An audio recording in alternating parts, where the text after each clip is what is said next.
Hey, good morning, guys.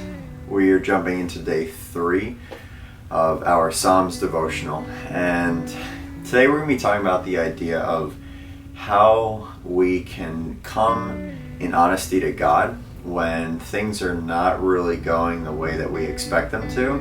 When we see others kind of going down a different path, it seems like people are winning and we're trying to follow God, and yet it seems difficult. So let's just jump in. So we're going to go into Psalm 2, verses 1 through 6. It says, "Why do the nations conspire and the peoples plot in vain? The kings of the earth take their stand, and the rulers gather together against the Lord and against his anointed one. Let us break their chains, they say, and throw off their fetters. The one enthroned in heaven laughs. The Lord scoffs at him. Then he rebukes them in his anger and terrifies them in his wrath, saying, I have installed my king on Zion, my holy hill."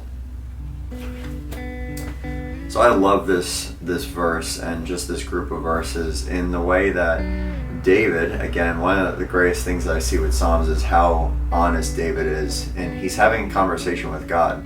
And, you know, we've seen David reminding him, his spirit, right? And then we read the words, but he's reminding himself of how good God is. And we'll see that throughout all of Psalms. But there's times where things are not going according to what he thought would be God's will, or he thought would be the plan for his life. And he's like, God, where are you? You know, and that's okay to ask. God, where are you in this situation? Where are you right now? Because I don't see you. You know, David is talking about how people are mocking him and mocking God, and he's asking, where are you? And I love it because God, who is not afraid of what we're going through, he responds basically telling them that he's laughing. He's basically laughing at the fact that they're mocking him. You know, these people are saying like, where are you? And blah, blah, blah, blah. And maybe you've dealt with the same thing where people say, where is your God? You know, where is your God when this person who is dying needed to be healed? Or where is your God in the midst of hurricanes? Or where is your God in the midst of pandemics and health crises? Where is your God?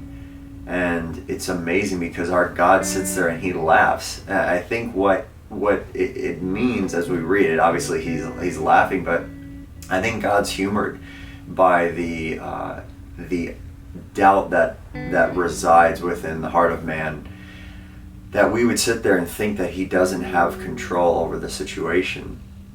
And he says, you know, I have basically installed or instilled my basically Jesus, his son. He's put him on the holy hill, and that Jesus reigns forever, and that everything that God is doing is of purpose and it is for good. You know, I believe it's in Romans, but it says God works to the good of those who love him. And so my encouragement is, if you're going through life and people are questioning you and saying, where is your God? And you say, God, where are you? You want to know where he's at. It's okay. It's okay to be speaking in that way and know that Jesus is enthroned on this holy hill that he speaks of, and that everything is okay. And even when it seems like it's not, we refer back to the Gospels where Jesus is with the disciples and they're going through a storm and they're on a boat and the disciples are freaking out. And what's Jesus doing? Jesus is peacefully sleeping down below. And you can do that too. David, again, is being real. It's okay. But yet we can have peace in the midst of storms as long as we cling to Jesus. So just want to encourage you guys with that. I hope you have an amazing day. We'll see you tomorrow.